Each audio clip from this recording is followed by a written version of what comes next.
तर कोकणातल्या ठाकरेंचे एकमेव आमदार भास्कर जाधव सुद्धा नाराज असल्याची चर्चा आहे आणि अशातच काल झालेल्या ठाकरेंच्या शिवसेनेच्या बैठकीला भास्कर जाधव गैरहजर होते।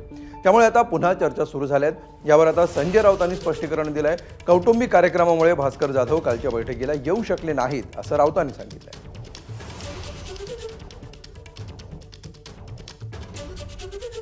कोकणामध्ये भास्कर जाधव हे पक्षाचे नेते आहेत आणि प्रमुख नेते आहेत। त्यांच्या कुटुंबात लग्न आहे। त्यांना निरोप थोडा उशिरा गेला कारण अचानक मीटिंग ठरल्यामुळे आणि माझी चर्चा झाली। त्यांच्या कुटुंबात लग्न असल्यामुळे आणि जवळच्या नातेवाईकात लग्न असल्यामुळे ते गुहागरला थांबलेले आहेत।